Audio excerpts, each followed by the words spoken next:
The Addiction Podcast, Point of No Return. Hello, and welcome to the Addiction Podcast, Point of No Return. My name is Joni Siegel. I'm the host for the podcast. My husband, Steve Siegel, is co-founder and producer of the podcast. Today's episode is episode number 336, and we do have an interview, but before I tell you about our interviewee today, just a reminder to please subscribe to this podcast wherever you listen to podcasts, and give us a 5-star rating so that people will find us when they are looking for podcasts. Please also subscribe to our YouTube channel if you like to watch videos, and give our videos a thumbs up. Today we are talking to a gentleman named Philip Barb. Philip Barb is a 2-time Emmy-nominated TV producer, speaker, author, and a performance coach focused on emotional intelligence and dynamic leadership for executives, entrepreneurs, and creatives. Additionally, with over 13 years of sobriety from drugs and alcohol, Philip Barb works with sober executives to navigate a social and peer pressure-laden business world. He is the author of All Reasons I Hate My 28-Year-Old Boss, which is a comedic and motivational business personal development book. Let's talk to Philip Barb. Philip Barb, thank you so much for being willing to be on the podcast today to share your story and give us a different perspective on the whole subject of addiction. Thank you so much for having me. I'm always excited to talk about my favorite subject of myself. So no, okay. I'm excited to dive in and chat with you. Well, fair enough. But tell us just a little bit about your background. Where did you grow up? What was your childhood like? And what got you started down the road to addiction? Definitely. So I am, I've been sober for 15 years. Well done. I live in Los Angeles. I'm a television producer out here in LA working in, reality TV, shows like Dancing with the Stars and Love Island and those type of things. But it didn't start in Los Angeles. So I am born and raised originally in Metro Detroit. I grew up about 10 minutes from downtown Detroit. And, in the neighborhood that I kind of grew up in, I was the youngest kid on the block. And so I was always around a lot of the older guys. And I was, from a very young age, could always remember having that feeling of, I want to fit in so bad. Like, am I cool enough, funny enough, smart enough to hang with the big kids on the block? So there was like that anxiety of wanting to make sure that they thought I was cool. But then also I grew up in a household where my mother was involved in the local school board. My father was a police officer. He eventually retired as a acting police chief. So, we had council people across the street. The mayor lived next door. So there was an element of feeling this kind of pressure to be a certain type of kid because high of expectation. Yeah. And because, and so much of that was because I never really met people that didn't already know me. Right. They knew my father. They knew my mother. They already had this idea of who I was going to be. And so, without any real knowledge and acknowledgement to myself, but as that kid, you take on this trying to be the perfect kid, the poster child. Right. Which then puts you in a constant state of always being massively judgmental of yourself and of things and evaluating everything. So you take that continues on. And I always enjoyed performing well. I played sports. I was good in academics, right? I was trying my hardest to be the high achieving little perfect kid. And, that eventually leads to, I'm hanging out with those older guys. I get into, elementary school, move into middle school. And when those guys are 15, 16, 17 years old and they start drinking and going to parties and they're getting into high school, I was 11, 12. So the first time that I was ever exposed to a party atmosphere where I got drunk, actually got intoxicated, was like 11 years old with the older guys. And the thing that, sure, it felt good to fit in. I'm sorry to cut you off. The thing that scares me is that my granddaughter just turned 10. And the thought of her at 11 getting drunk is a little bit more than I can confront. I'm just going to say that right there. And then I'll be quiet and you can keep going. No, and look, dive in as you want, right? I love hearing, I love that because I think it's something that, and I'll talk about even, I think, we can't put our head in the sand, right? And I think that there's elements of my father, right? My father being a police officer, and not even recognizing it wasn't even on his radar that his 11-year-old son would be doing these things, right? Because you should know better, because you're the son of a policeman and everybody knows. I'm not saying it's true. I'm just saying, for sure. Yeah. The perception, right? Yeah. And so when these guys are, 11, or like I was saying, what I enjoyed fitting in, and I liked the feeling of being, of being in a party atmosphere. But I think one of the things that I really took away from it was it silenced the judgment. It silenced the voice. It took me, who at my core, I am a person that deeply cares about myself, my family, about others. I care deeply about being a good person. And alcohol turned that off. And that was what I loved. I loved that I did not care. It was the only thing, and it's a weird way, right? Like you hear talk about Buddhism or meditation or whatever it is. And it's like, it's all about being present, right? And alcohol is what helped me be present at that age, because I didn't know any other tools at that time. Right. So I start drinking. That's in middle school, and that's obviously, it's not like every day. It's not every weekend, right? It's like every now and again, you're going to a party, you go on a camping trip, you're drinking, all these things. And then I get into high school, and you're hearing a little bit more about partying and things like that. And where things really kind of took a big leap for me was when I was 14 years old, my mother was diagnosed with cancer. We had a 11-month battle where she went through chemotherapy. She did, treatments. And unfortunately, after 11 months, exactly 1 week before my 16th birthday, my mother passes away. Oh. So it was, I'm sorry. Thank you. Brutal. And so it was I think for me at that time, right, like going through the grief would have been difficult. It's difficult enough on anybody at any age, but in a place where, I'm trying to create this false perfect world where now feels like it's crumbling because my mom is gone and I don't know what's going on. And I'm really confused and sad and angry and frustrated and all the emotions, but I don't have any of the tools to really be able to communicate that to anybody. And so for me, it was like, you take a kid who is already experimenting with alcohol at a young age, who feels like that's part of a solution, that's part of an escape from myself, which is really what I wanted. I didn't know how to process the emotions, so I wanted to escape all of the emotions. So you take that, you add the passing of my mother, and it's like it was pouring alcohol on an already lit fire. Perfect storm. Yeah, it was a perfect storm. And so for me, it ends up, I get really, and I'm still overachieving, right? I'm still on the sports team. I mean, I remember the day we were sitting at the dinner table when my dad told me my mother had cancer, and we sat there, we cried, and I walked in the room and I put my jersey on and I went and played a basketball game. Because it was like, that was my way of like, you deal with it. And all throughout the entire time of even my mom being sick and then her passing, it was like, I developed what I kind of look at as rehearsed vulnerability.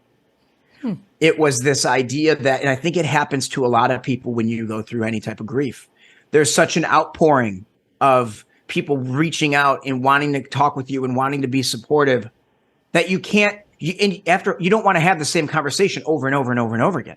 Yeah.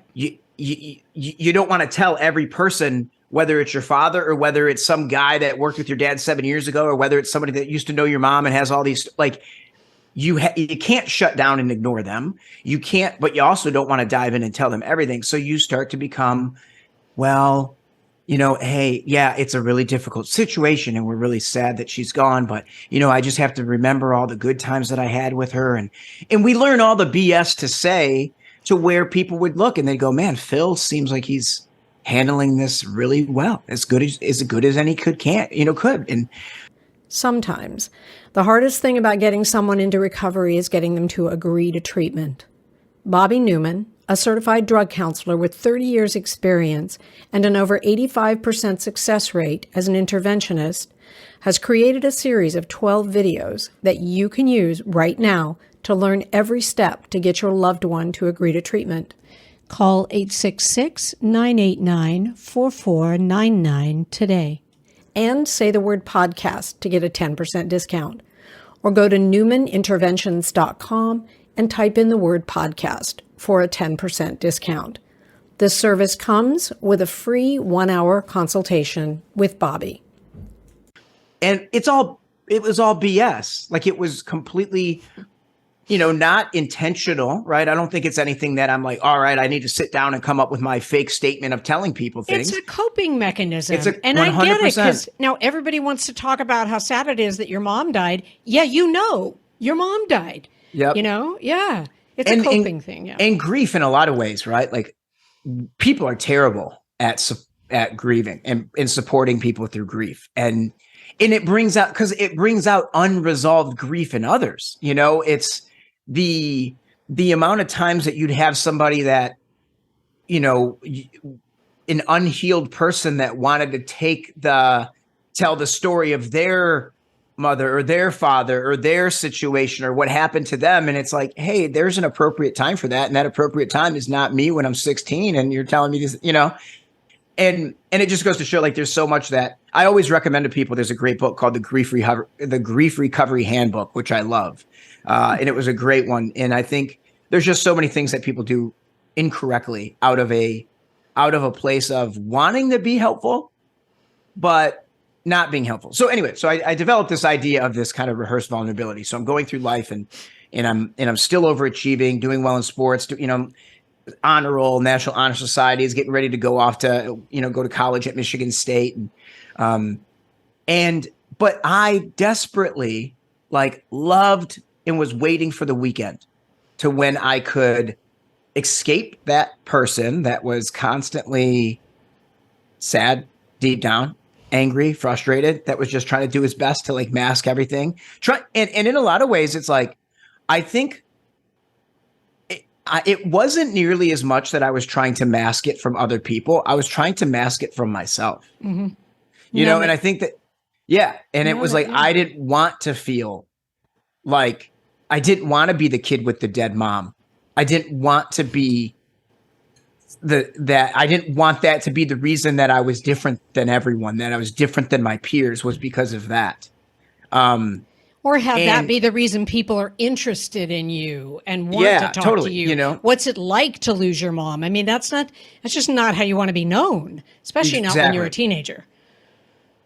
So for me, it was like, also at that time, there's a movie called American Pie that was out, and I wanted to be Stifler, right? I wanted to be the idiot, the wild kid. I wanted to hook up with girls. I wanted to break stuff. I wanted to be a fun violent, right? As weird as that is to say, but I also didn't shy away from if we needed, do anything stupid.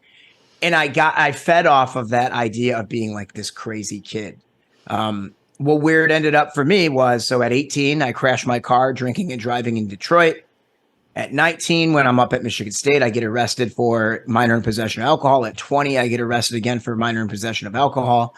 Had multiple fights. I had one fight in particular where I ended up getting 7 staples in the back of my head after getting pushed into a metal barrier in a basement during a fight. Yes. It had all these different things that were kind of going on while making the dean's list, graduating. I graduated from Michigan State in a semester early. So I was overachieving in all of these ways to try to prove that it was like, well, I can't have a problem. This can't be an issue because look at this thing. Look at all this other stuff that I'm doing well. And it was like, the one thing I'd say is that what I kind of felt is, and I still to this day, even all these years sober and being older and not being that person, I always have to recognize that 2:30 feeling, that 2:30 a.m. feeling is what I call it. And for me, it was going to a party and being surrounded with people, having fun and feeling like you got all these friends and you got a fraternity and you're in college and you're having all this fun. And then you get home you leave the bar and you get home at 2:30 and it's just empty loneliness. You are listening to the Addiction Podcast, Point of No Return. For more information on the podcast or to reach out if you have a story you would like to share with us, go to our Facebook page by the same name, or you can email us at theaddictionpodcast@yahoo.com, or go to our website, theaddictionpodcast.com. And please remember to subscribe to our podcast wherever you listen to podcasts and give us a 5-star review. That that was so all-consuming. Wow. And did you do did you do drugs or just alcohol? I actually I smoked weed a little bit. I didn't like it. I didn't want to relax. I wanted to rage. I wanted and I wanted to, it was, like as a dad, growing up as a dad. And I will say the good thing he did from a drug standpoint is my dad never made drugs to me. He never made drugs a danger out of, you could die. It was never a danger to my body. Whether it was conscious or unconscious, but he knew me enough that it was like, Phil, you can't be as successful as you want to be if you do those things. It was those this neighborhood or this side of town or that's what that life will be like if you dive into drugs. So I really had no, I don't know if I was afraid of drugs. I mean, I'd be at parties. Also, I didn't have any money. I didn't have money for cocaine. All the kids that I went to school with that were doing coke were all rich kids from, Chicago or from some of the nicer suburbs in Metro Detroit. And I didn't have the money for that stuff. And there was a part of me that I felt like alcohol was doing so much. I didn't want anything else. That was all that I really wanted. It's fascinating that you say this, because today, and this is one of the things we push over and over again with these kids who are trying a Xanax or trying a Percocet, and then they die because it's fentanyl. Yep. I mean, it really is dangerous, but you make a really good point, and that is when you tell an 11 or 12-year-old or 14 or even a 15 or 16-year-old, don't try drugs because you could die. Death is just not in their universe. Yep. Whatsoever. When you're that age, you are going to live forever. It does not matter what you do. It doesn't matter if you're driving 90 miles an hour and you've been drinking beer. You're going to live forever. So I'm wondering, the reason why I'm kind of saying this is I'm wondering if that may not be a message that is as successful with kids as, what do you want to be when you grow up? Oh, I want to be a doctor. Okay, well, if you get too much into alcohol and drugs, you probably won't get there. Yeah, and I think that was from a drug standpoint. I mean, like with alcohol, right? You could find tons of doctors and tons of athletes and tons of people that consume those things and they do it fine. I would argue, I don't know how many crystal meth doctors there are out there. I don't know if there's too many that are addicted to crystal meth that are having successful $1 million practices. I kind of doubt it. Yeah, I probably doubt it. Maybe one or two outliers. Not for long. Exactly right. And that was kind of like the drug. That was why for alcohol it was meant. So like I said, it was those couple of arrests. I'm still getting ready to. I'm still doing. Everything in my head. I'm also right as a cop's kid. Right, cops' kids and preachers' kids, right? The entitlement, this element of above the law, nothing can really harm me. Even at times when I would get in trouble, it always felt very minimal. And it almost felt like I was working one over on that was my whole thing. And then I graduate Michigan State. I get ready to move out to California to move out here to get into television and film and what have you. And in 11 days before I move. Some buddies are I'm at the gym. Buddies hit me up. They're like, hey, man, come up to the bar. We're watching the Michigan State basketball game.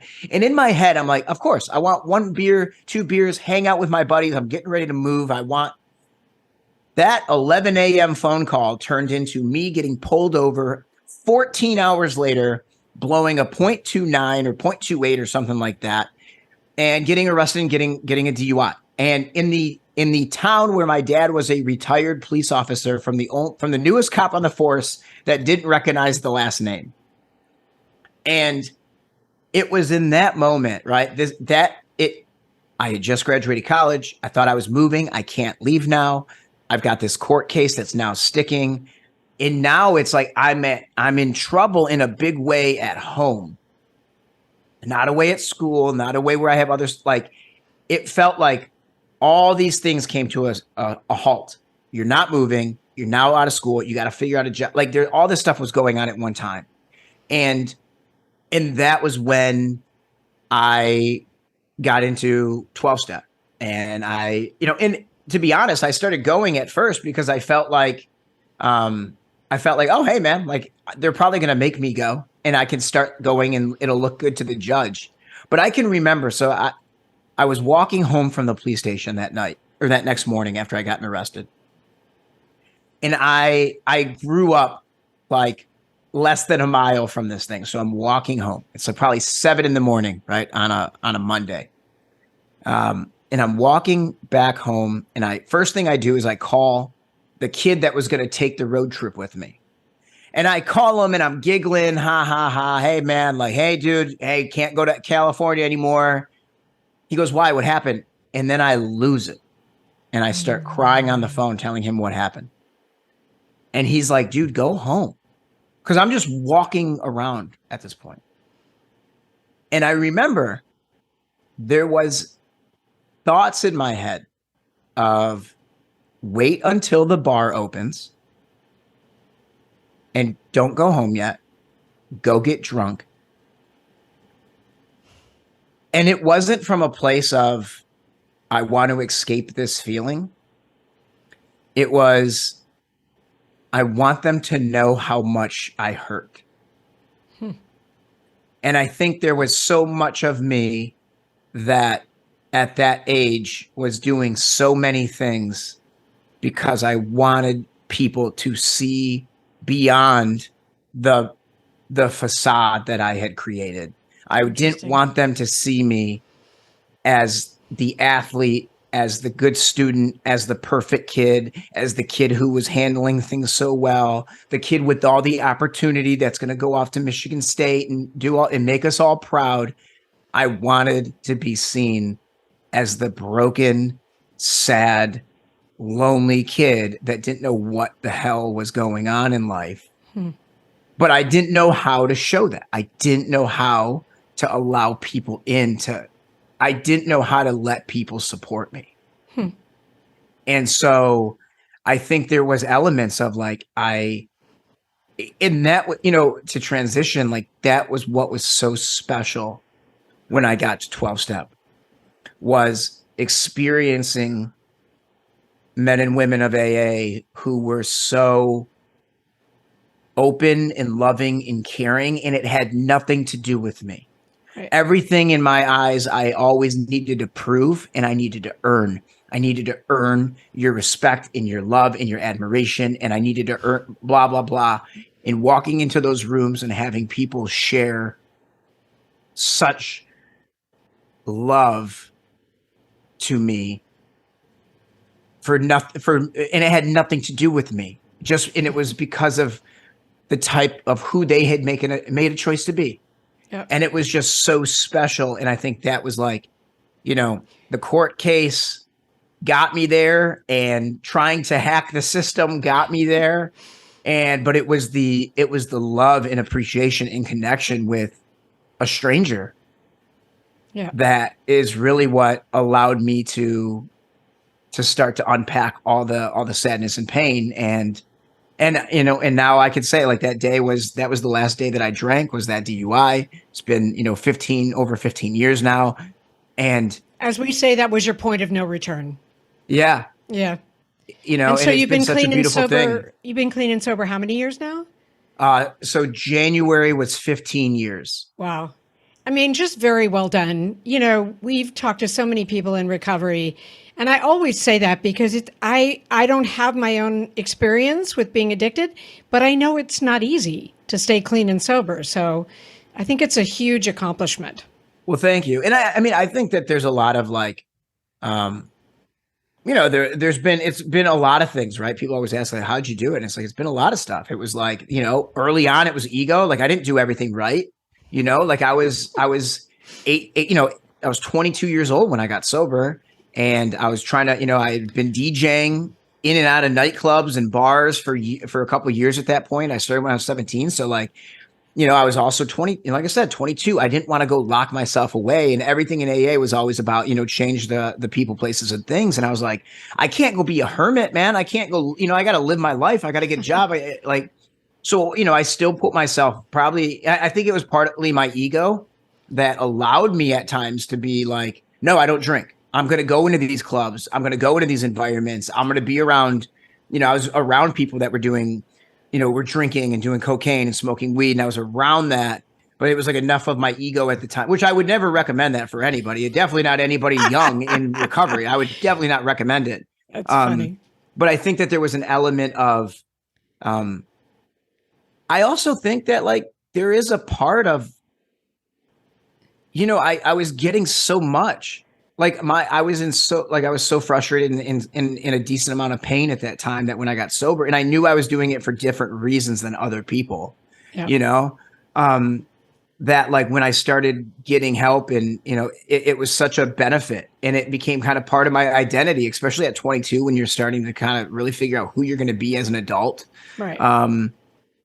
So there's a lot of things. I mean, I'd love to say that I did it the right way, but I didn't. I mean, like I fought the program a lot. Like, God was a struggle for a long time. I didn't want the accountability. I wanted to be, I still have that poster child syndrome of I want to walk into the meeting and I want to give you my great 3 or 4 minute share. And then I want to walk out and I don't want to have a sponsor, and I didn't want to be accountable, and I didn't want to do the steps. And so much of it was based in fear, right? I was afraid that I think there was a fear of like, what if I do the steps and it doesn't help? Right. And I'm still broken. Yeah. And there was a fear of not doing it right, or of what I would uncover. And it was funny. I got 4.5 years sober, and I had no so I eventually moved out to LA. I'm in Los Angeles, and I've been out here for years, and I'm building my career as working in entertainment and working on shows like Undercover Boss and a show called The Pitch for AMC. And I'm starting to grow and build. And I remember going to this meeting in North Hollywood, and I'm probably about, a year, 4.5 years sober at this point. And I do my good little share, my little special share of, I'm such a good little young person in AA. And now, I'm like 27, right? I feel like I got this thing figured out. And I remember a guy walks up to me after the meeting, and he goes, and I'd never met this guy, just complete stranger, big, tall dude, bald head, walks up to me and goes, "Hey man, just wanted to introduce myself and let you know that I think you're absolutely full of shit." Oh, and he goes, Okay. "Hey man," he goes, "knock it off. Like 5 years is dangerous. Like get a sponsor, do the steps, stop playing around." Wow. And I asked him, I kind of begged him to be my sponsor. And he's the first one to take me through.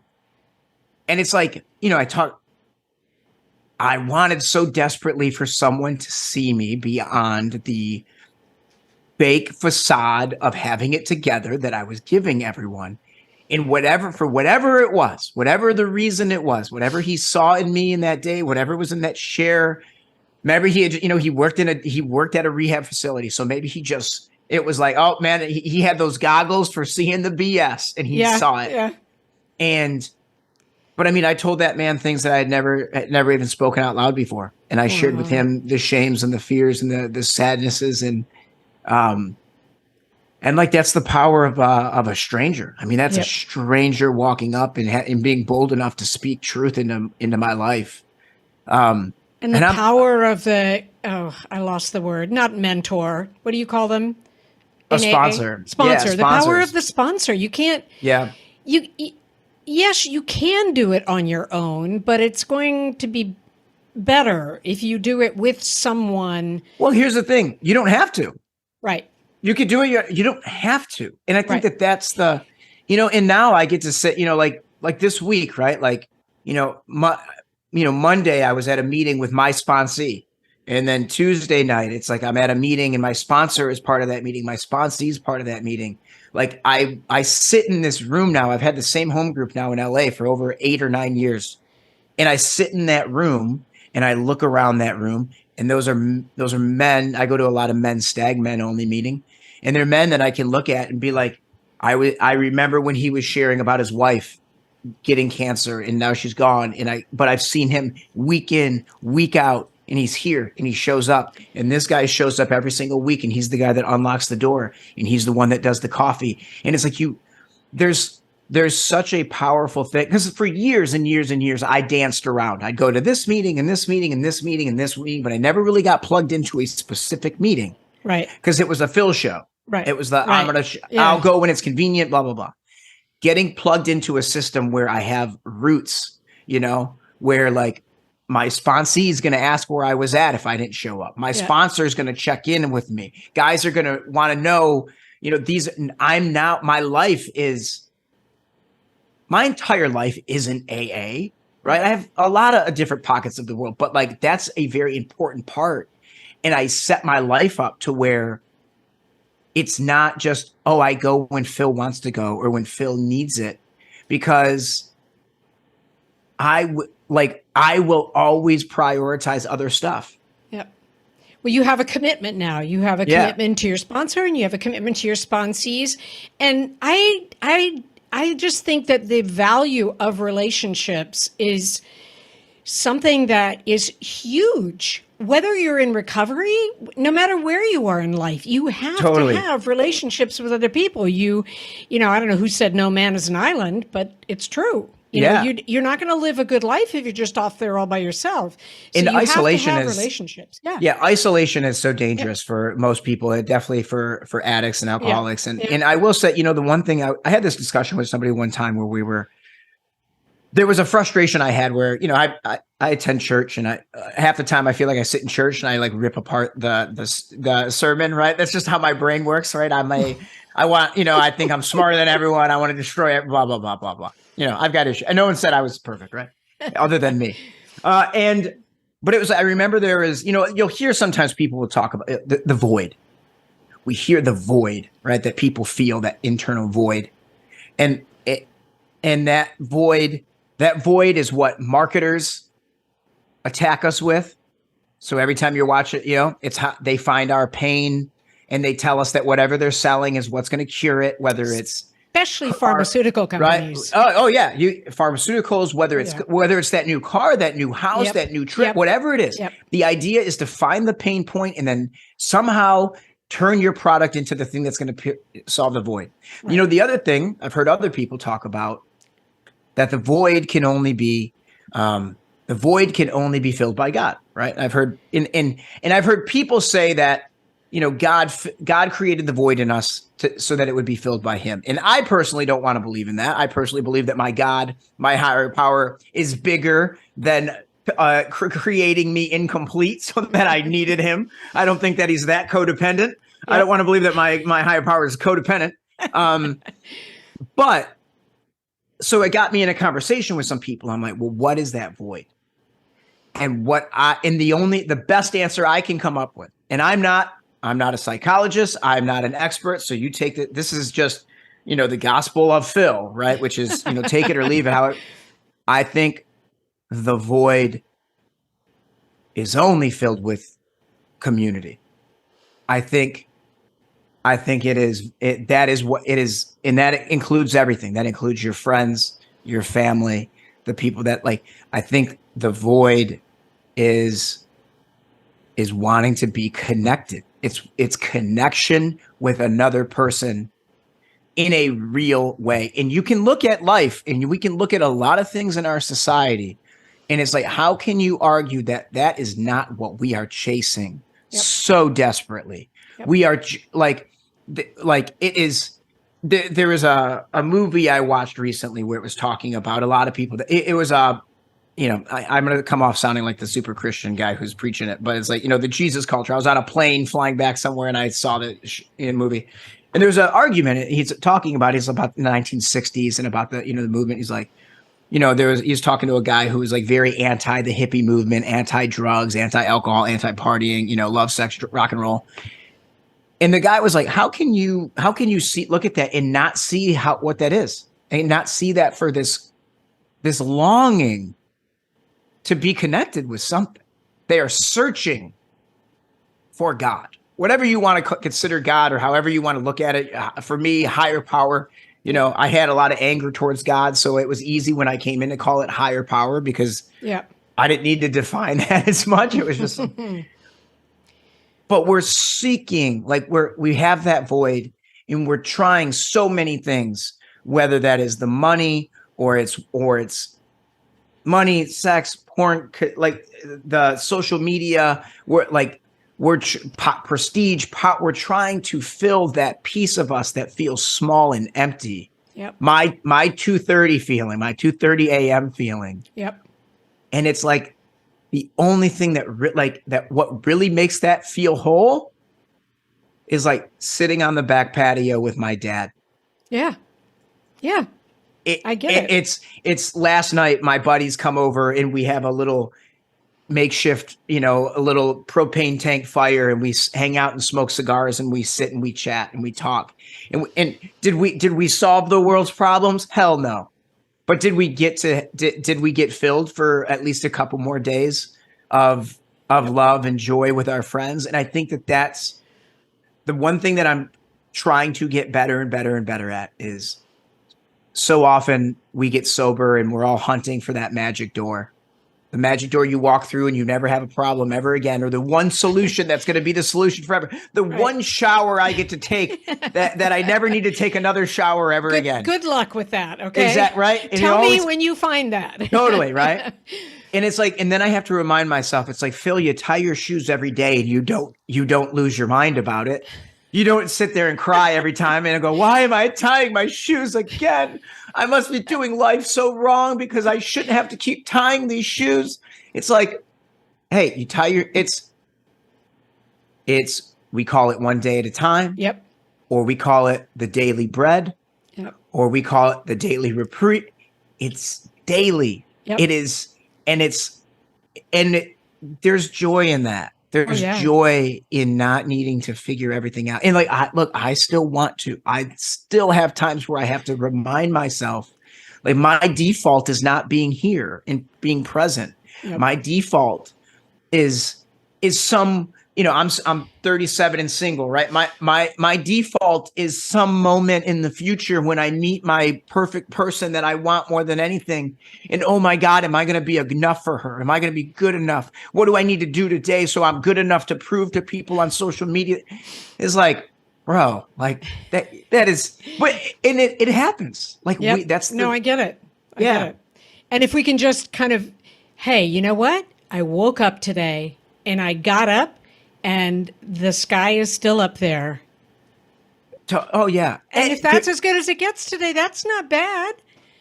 No. And it's like there's so many, like, you know, it's kind of a weird thing, but I always joke with some of my buddies. I'm like, what's your grandfather's name or your great grandfather's name?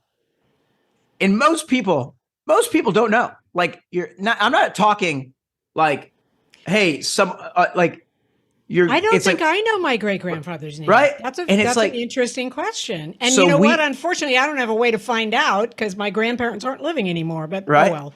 And so there's that. So I say that at, like, so often a lot of people get very caught up in like legacy. Like, oh, what am I? I want to make my mark. I want to leave a legacy. And it's like, okay, cool. That's fine. But it's like, we're 3 generations from being absolutely forgotten completely. Right. Like that is a very good point. And so it's like with the time that we do get, how do we want to spend it? And it's like, and it's not just like, what do we want to do, but it's how. Yep. Like, do you want to be anxious and sad and frustrated and not see and think the world is ending? Do you want to be at peace and feel joy and be able to smile more and be in, like, every moment that we choose not to smile is a moment we're losing the opportunity to do so. And look, I am not saying that, like, I'm not super California and like live in, it's all crystals and rainbows and like, I get look, it. Life is tough, man. And it can be, but it also can be extremely beautiful and extremely amazing when you do the things that when you do the small steps and you learn some of the tools to be able to help recenter yourself, reground yourself, and keep things. This is, the one thing that I was having this discussion with my father where it was like, and we were just talking, and I was like, I wonder if, you hear people that say, they'll get, they get the diagnosis, right? They'll get like a 6-month diagnosis, or they'll learn that a family member is going to die in 6 months. Say it's, and they have to make a bunch of changes to their life, right? And what they do, because that perspective and I go, maybe living a successful life can be determined by how little your life would change if you were to get a 6-month diagnosis.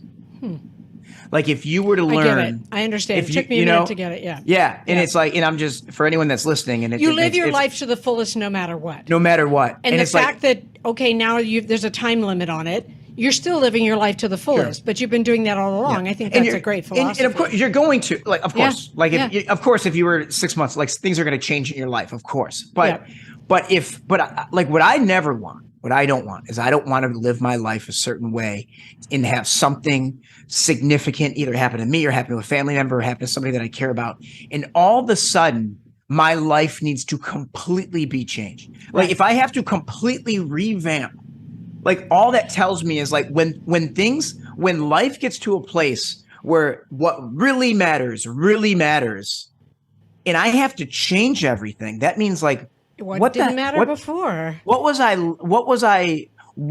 making more important than the things that really matter? Yeah. Why didn't it matter before? Yeah, I get it. No, I think that's a great philosophy. I love it. I love your story. I love your philosophy. I love everything you have to say. And you're helping others. I read that in your bio. You have your website, philipbarb.com. And for the listeners, 2 L's and 2 B's at the end of Barb. Lots of B's, lots of L's, lots of P's, lots of B's. 2 P's, 2 L's, 3 B's. Right. Oh, see that. And the funny thing is like, my dad, such a dad joke type of a guy.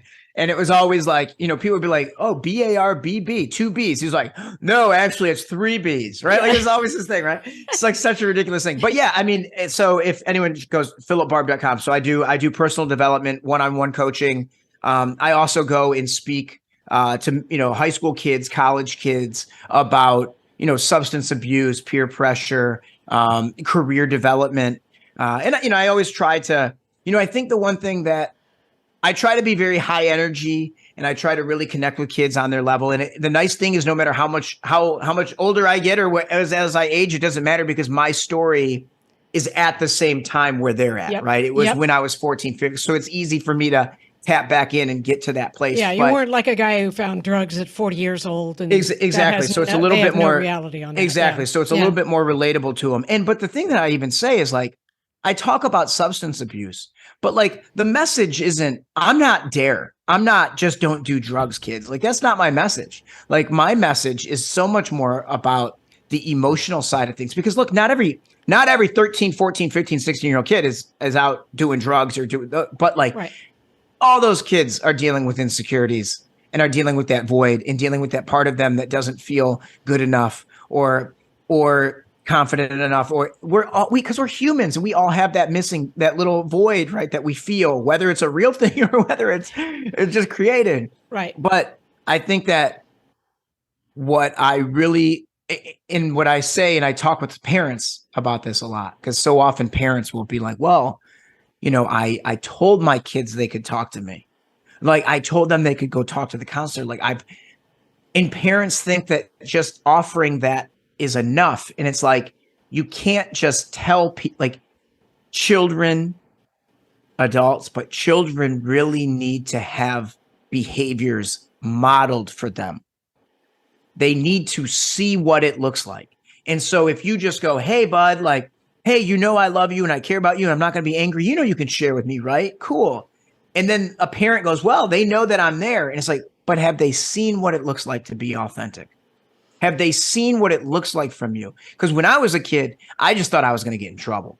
I just thought I was going to be misunderstood and I was going to get in trouble. No good deed goes unpunished. I felt there's no reason why. So even if I'm one of 9 people that they need to hear from or talk to, like, what I care about is being able to, like, try to be entertaining while delivering a message of hope. And also, I think a big part of it is just allowing them to see what it looks like for a 30-something man to stand in front of a 1,000 people and tell a story about holding my mom's hand while she took her last breath. Right. And this is what it looks like to say what I was doing was this, but how I really felt was this.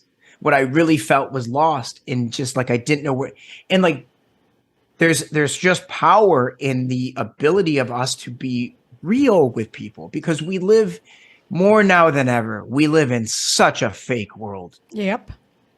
We live in such a fake world of filters and masks, and the guy who's got the home, the guy with the $10 million amazing life today, tomorrow we find out that he was a fraud and it was all a lie. Yep. There's more millionaires online willing to teach you how to become a millionaire that have never made more than $60K in their lives. Yep. We are in a complete world of falsehood. Yep. And but for those of us that can be bold enough and will step up to the plate to be real and to say, hey, I don't have it figured out. I'm 15 years sober and I still have moments where I'm like, why am I making year 1 mistakes? Why am I right? Like those are for us. And the one word, it's so funny. It doesn't matter how much time I get. It doesn't matter how many books I read, anything. The number one word that when I hear it in someone else's testimony, or I hear it in somebody else's in a speech or a talk, or the word that my word that shouts like it's absolute lights on a billboard, humble. Because it is something that it is a word that brings me so much peace and joy, and it feels so unnatural to who I am. My ego is out of hand. I'm judgmental. I want to be the best of the best of the best, and I need to look good and blah, blah. And it's like, so when I hear that word humble, it's like, that's the reminder I needed. I needed to hear the word. So word of the day. I love it. Yep. Philip, thank you for talking to us today. I love your story. I love your passion. And philipbarb.com, everybody. Thank you. Thank you so much for having me. Take care, everybody. You have been listening to the Addiction Podcast, Point of No Return. For more information, reach out to us on Facebook or go to www.theaddictionpodcast.com. Our email is theaddictionpodcast@yahoo.com.